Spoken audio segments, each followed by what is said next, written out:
Hello Progressive Chess fans, this is Kazio with my third video on the game of Progressive Chess. In this video I'm going to be talking about material and the concept of knockouts.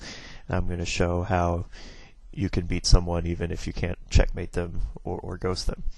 So the first thing I want to talk about is just how much are the pieces worth. Coming from chess, everybody's familiar with the traditional queen 9 points, rook 5 points, bishop and knight 3 points, and pawn 1 point. In progressive chess, it's really not so simple.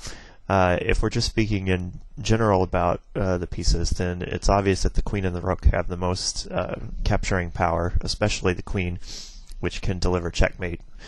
And even with a queen with as little as 5 moves becomes extremely dangerous. When you get to rooks are about what you would expect also, so I would say queens and rooks are definitely the number 1 and number 2 piece. Bishops and knights are a lot more complicated. In the beginning of the game, bishops are much more powerful. There are pieces distributed across all the squares, so there's plenty of pieces on the color of the square of the bishop, so that the bishop is extremely effective. It can range across the board and take things. The knight, it's not so clear, although the knight is a somewhat versatile piece. It can hop around and capture things early in the game. Its real value comes late in the game when it's one of the only pieces you're likely to have left that can eat things on both squares. Bishop in the late game can become extremely worthless. You can imagine somebody who has 14 moves and they just put and your only piece left is, say, a light square bishop. They, with their 14 moves, just put all the pieces on the other color, and your bishop only sees half the board and can't affect at all. And in fact, the primary way in which a game is drawn in the late game is opposite color bishops, and the knight is a key defensive resource for both sides. Often it's the only piece you have left. Your pawns often can't promote, and you're left with 1 knight, 2 knights, and these are the only pieces you have left to be able to eat material. Pawns are also very wildly in power. A blocked pawn is worthless in the late game, but a promotable pawn is as good as a queen, even if the pawn can't promote to a queen because it would deliver check. It can still often promote to a knight or under promote and be very effective. So in the late game, pawns can be just as valuable as major pieces, and everything in the late game revolves around stopping the other side from being able to promote their pawns, because if they even have one promotable pawn, that's often enough for them to win the game. One final caveat that I wanted to say is when trying to figure out what pieces are worth the most, in general, the piece that's next to your king is worth a lot more than a piece that hasn't even moved yet. If someone comes into your territory with a bishop, say, and takes your queen, and you just ignore that bishop, as I showed in some of the previous videos, that bishop's likely to help deliver checkmate. So in that case, that bishop that's sitting next to your king, enemy bishop, is worth much more than going off and grabbing some rook in the corner of the board on A8 or H8 or A1 or H1 that hasn't even moved yet. So you'd be well advised to deal with the threats that are immediately in front of you before taking pieces that are far away. Although sometimes if you've carefully calculated you're not getting checkmated, then it is worth it to take something that's far away. Another thing I want to mention is just the way material grabs actually work. I'll show some examples of this through actual games. But one of the basic concepts is that you want to send out the least valuable material to capture the most material from the opponent. So ideally, you'd like to send out a pawn and have your pawn take everything and promote. And because if they take that piece, even after it's promoted, all they've done is taken a pawn, and you still have all your pieces left. Similarly, a bishop is probably the next best thing to send out, because when the bishop has a lot of range, it can get to the enemy territory very fast. It can take the queen, enemy queen, etc. This is true in most Fischer random positions too, that the bishops are still very versatile, and they're still worthless late game. So the bishop is the ideal piece to go on a rampage, go through enemy territory, take a bunch of stuff, and then get captured.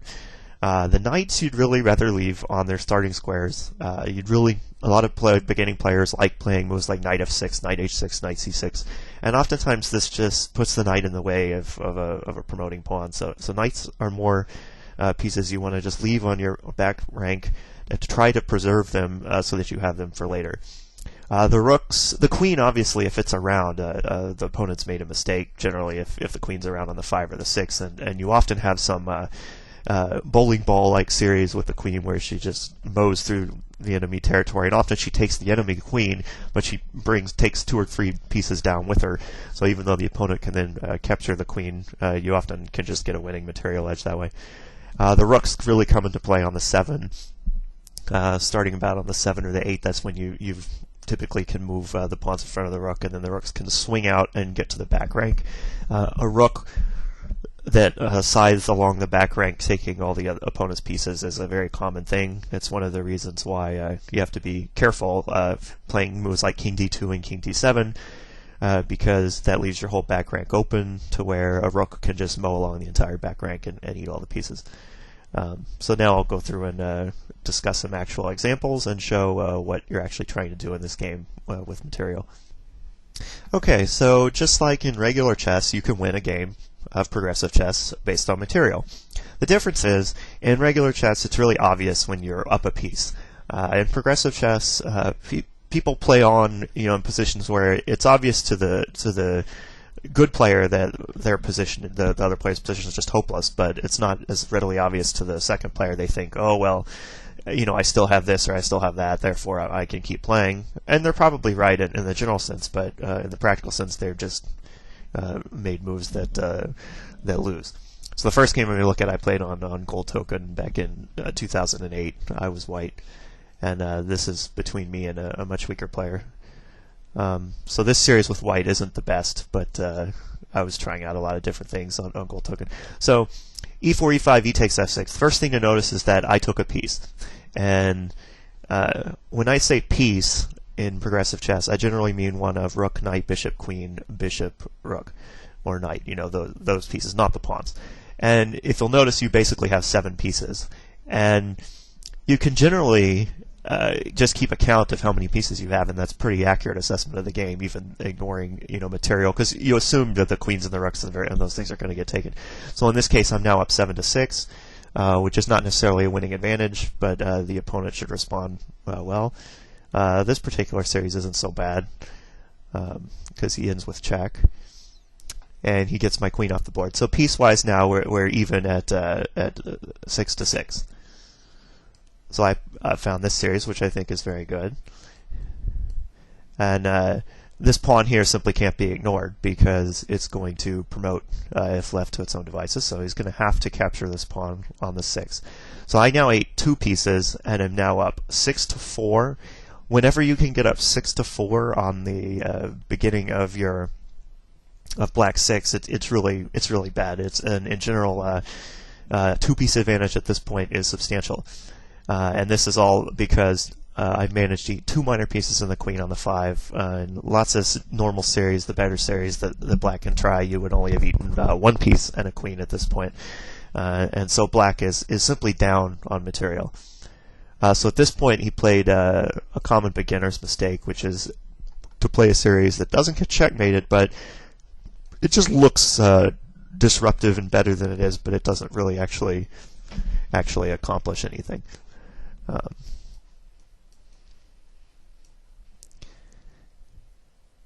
So here he castled. Castling is almost never a good idea in progressive chess. Maybe in Fischer Random there are positions where it would be good, but the problem is it's just putting the king in a terrible place on the back rank away from everything in the center. It's obviously a lot safer in progressive chess, unlike in regular chess. So notice here that at the end of black 6, he didn't do anything relevant. It's still 6-4, and immediately you would think, well, okay, I should be checkmating black on the back rank here. But actually, I couldn't find any checkmate or even a ghost. He has a whole bunch of different pieces that can block, and I couldn't find any way to checkmate him. However, there's a simple material win here, which is just to move the king. Bishop d2, bishop takes e1. That's 3, 4, 5.